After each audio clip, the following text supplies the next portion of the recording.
Good morning. Happy Thursday. It's time to get real. You know what else it's time for?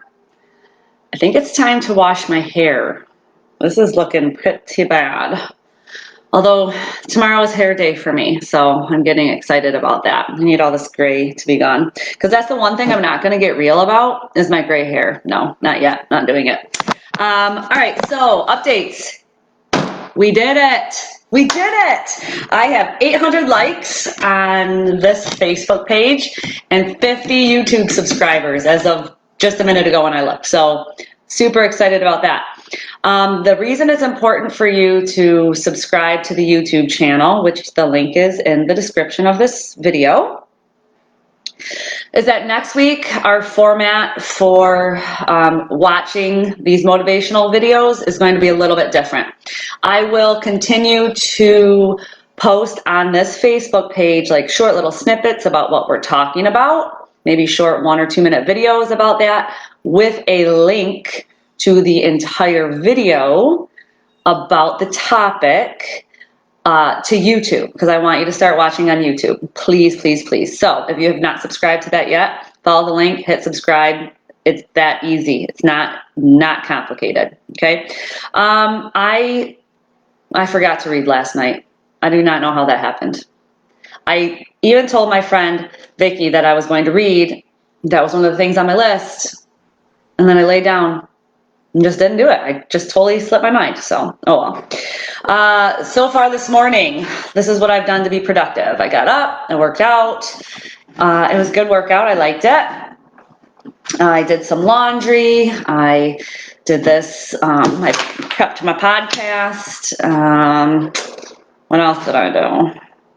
I think that's, paid some bills, that kind of stuff. So my question to you about the morning is, have you been getting up 30 minutes earlier than usual?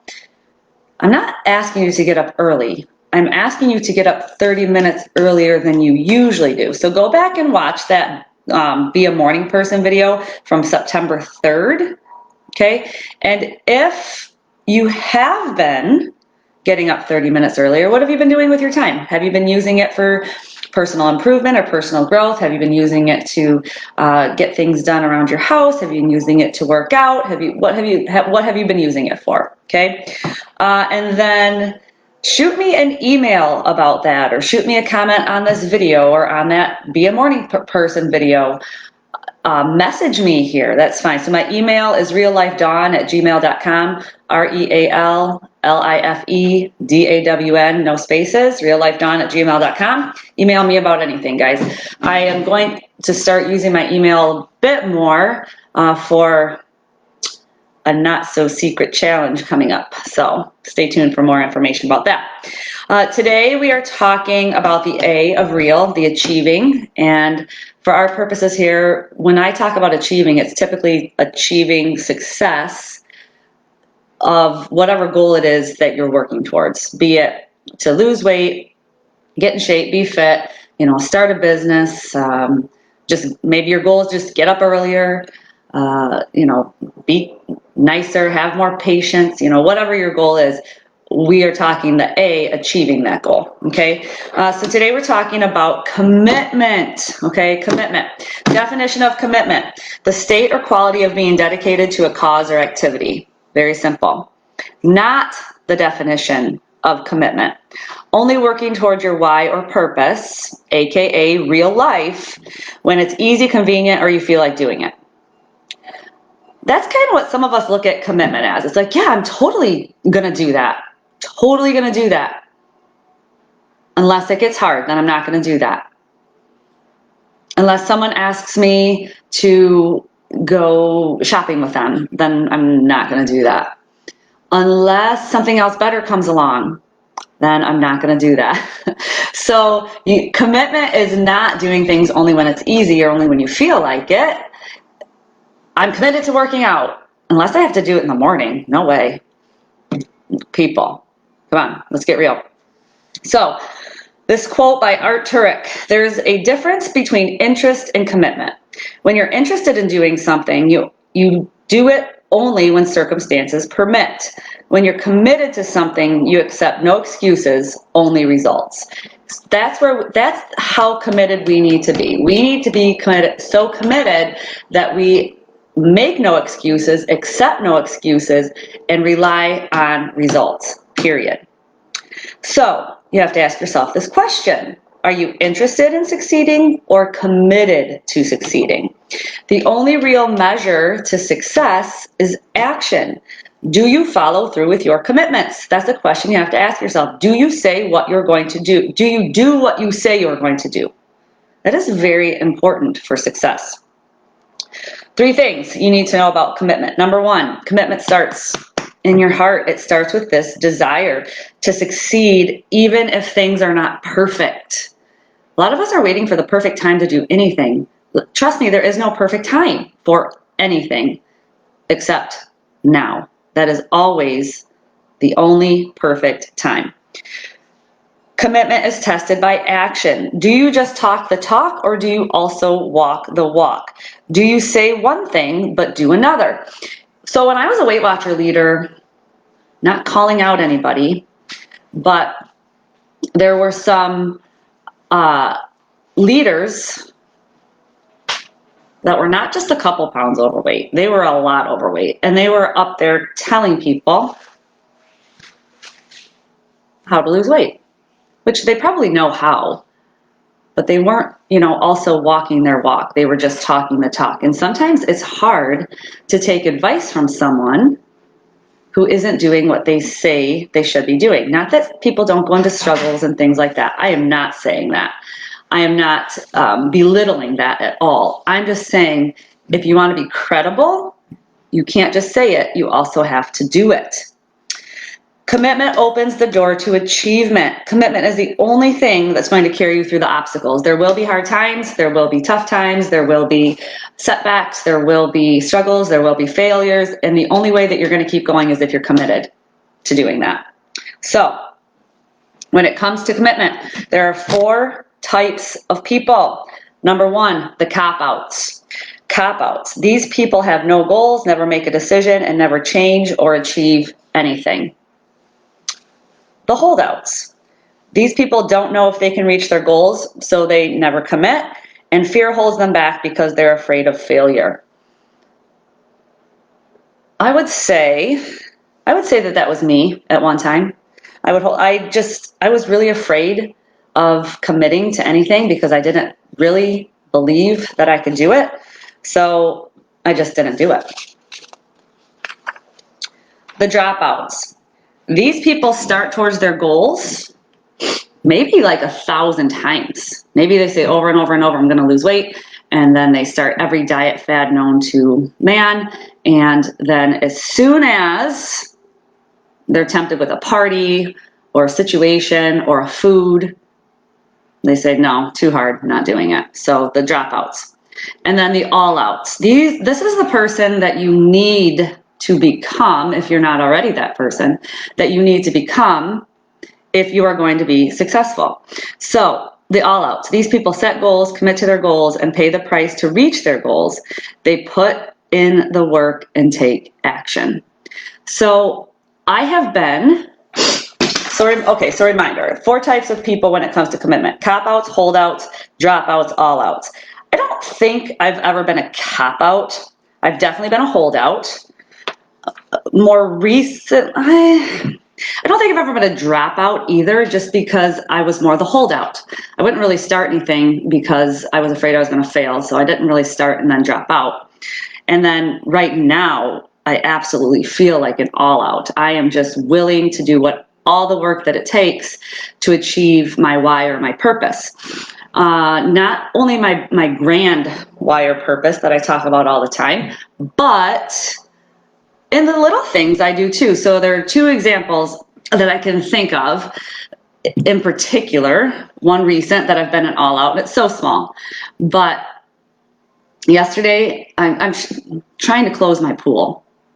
I've not been committed to doing that because I don't like doing it.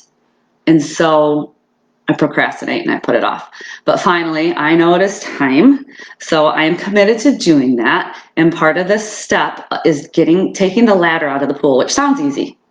But we've got this big deck that goes around the pool, and you have to crawl underneath this deck in the dirt with the spiders and the hornets and the cobwebs and the bugs to get this bolt out from the ladder so that you can go back up on top of the deck and pull the ladder out. I am not usually the one who does that. So I said, you know what?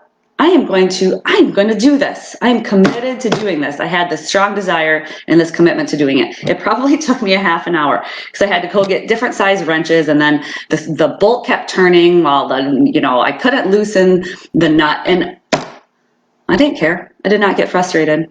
I just kept doing it and doing it and doing it until I finally got it. My shoulders hurt. I tried not to think about the spiders that were probably going to be eating me alive any second, and I did it. So that was one example of my commitment. Very small, but the way you do small things is typically the way you do everything. And then my other example was there was this one time I did this thing called Go Ruck Tough. Now, Go Ruck Tough is this event. It's typically a 12-hour event that's done overnight, and you wear a weighted backpack. And for me, my required weight was 20 pounds, a 20-pound weight in my backpack, plus whatever you needed for the night. If you needed a headlamp or, change of clothes or a change of shoes or food, you had all that stuff, and water, you had all that stuff in your backpack too, or in your ruck. And so I wanted to do this Go Ruck Tough. And a group from the gym had already done it, and I was mad because I couldn't do it because I was doing a Tough Mudder that same weekend. And so they had all done it, and they were talking about how great it was and how they did it. Excuse me 1 second. Are you leaving? Okay. I'll be right back. Bye, baby. Yeah. I love you. All right. Have a good day. I'll talk to you later, okay? Well, real life intermission there. My oldest is heading back to OU. So this Go Ruck Tough, all these people from the gym were talking about it. And I was just, when somebody has done something that I know I can do, but I haven't done it yet, that there's nothing that fuels me more. So I was determined and committed to doing this Go Ruck Tough. So I signed up with another group of people, and it was not Veterans. Is Veterans Day the one in November? If it's Veterans Day, if that's the one in November, that's the weekend it was. And it was overnight, and it was in Ann Arbor, and it was 20 degrees out that night. 20 degrees. And you're outside the whole time. During this 12 hours, you do all these horrible, PT exercises, and this one we didn't have to get wet, thankfully. We probably would have gotten hypothermia. But you just have to do all of these. You have to log carry. It's almost like a military style event. And so halfway through, so 6 hours in, we were doing this trail run in the dark through woods with rocks and trees, and with your backpack, and you're in the single file line. You can't see anything. There's barely a trail. All of a sudden, I heard a pop, and I went down. My ankle, my left ankle, which I'd sprained before, but my left ankle, I just hit a rock wrong and twisted it, and it popped. The pain was excruciating. And in that minute, I had to make a decision. I was halfway through, and if I didn't finish the event, I didn't get the patch, and I didn't get to say that I did it. And I would have not followed through on my commitment to myself. And so I made the decision right then. I was not quitting. I was committed to doing this. I don't care if I had a broken ankle. So I came back, and with my team, I told them, I said, you guys, I pretty sure I sprained, if not broke, my ankle. I am not quitting, but I do need to go and tell the cadre, the leaders of it, that see if I could take my boot off, wrap my ankle, and, you know, continue on. So I did that. They're like, yeah, do whatever you got to do. And so they don't show you any mercy either. So I wrapped my ankle, and I think the 20 degrees saved me. I think it saved me from ultimately my ankle swelling so big that I probably had to cut my boot off. But after that, I sprained my ankle. I had to bunny hop up stairs, flights and flights of stairs, and carry logs. It was probably some of the worst pain I'd ever gone through, but I didn't care. I was so committed. I needed to finish that. There was something, the desire in me was so strong that if I didn't, I don't think I would have been able to live with myself. So I finished. Came home, was so excited and elated, a little bit forgot about the ankle. That night, I looked at it. I'm like, guys, I think I really hurt my ankle. I'll have to find the picture because I took this picture. It was a mess. It was so disgusting. I couldn't walk on it for weeks. So it was, but that was a time that the desire was so strong in me. I was all out. I did not care. Nothing was going to stop me unless I was dead. And then I would have said, hey, could you guys just carry me through so I can put the patch in my coffin? That's how committed, maybe even slightly crazy I was. So there are two people you have to be committed to. Two people, you and others. Okay? So when you have to be committed to yourself, you have goals and dreams and desires that you want to achieve and fulfill. And that will take commitment to doing what you want to do, what you need to do in order to achieve those goals, dreams, and desires. And that is not selfish. But I do think that you also have to be committed to others. You have an obligation. I think it is our obligation as the human race to help each other to help other people towards their goals, dreams, and obligations. And that will take commitment to doing what they want. And that is selfless.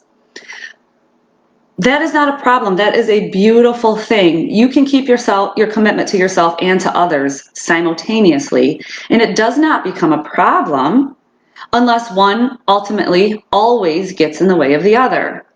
Unless you're out of balance and always being obligated to someone else and never working towards whatever it is that you want.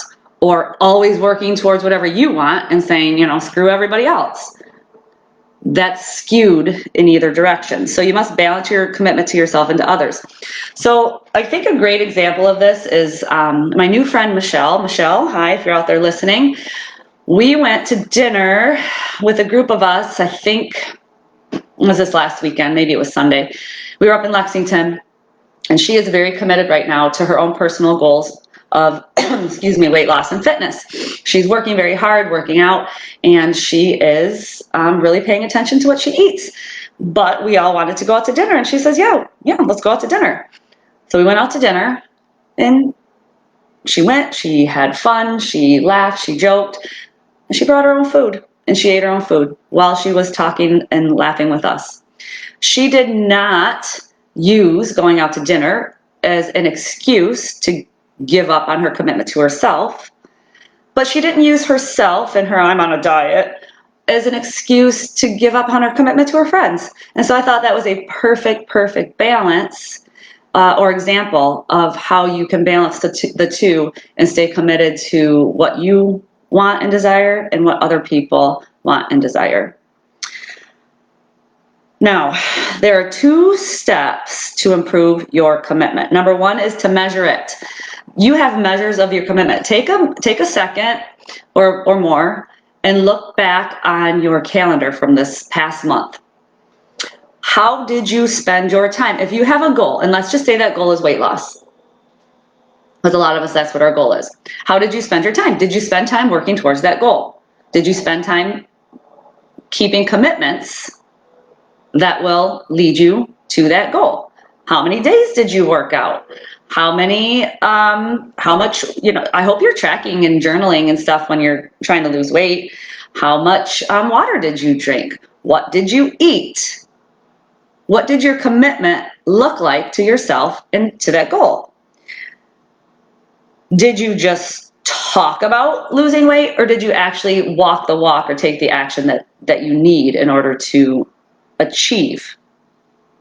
Now, How much time did you spend working? How much time did you spend working out? How much time did you spend with your family? How much time did you spend with your significant other? Working on personal growth. These are all things, are all ways that we should be spending our time in order to get what we want. So, measure your commitment.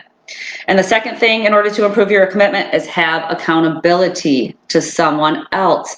Tell people what you plan to do. Why do you think I come on here every morning and tell you that I worked out and tell you that I plan on reading and if I did or did not? Because you are my accountability buddies. Because if you didn't know, if I was the only one that knew, if I was the only one that kept that information in my head, I will let myself down really easily. I'll let myself, maybe not down, but I'll let myself off the hook. Okay, and so if I know that there's somebody else out there waiting to hear if I follow through with my commitment or not, it makes it more likely that I will follow through with my commitment. So talk about it, announce it, make it public. You will be more committed when someone else is counting on you or knows what you said and wants to see if you actually did it. So that's what I want your action steps to be for today, is I want you to get an accountability buddy. I want you to tell someone about your goal. I want you to comment below and be accountable to us. What are you planning to do? What are you planning to achieve? Put it out there into the universe, guys. I think that was my very, very, very first video. Put it out into the universe. Go rewatch it. And then, as always, I would like you to like, follow, share, and subscribe. And then tune in tomorrow to talk about the L, or loving yourself. That is all I have for you today. Commit, commit, commit. Make a commitment today. Get an accountability buddy. And I will be back with you tomorrow. Thanks for listening. Bye.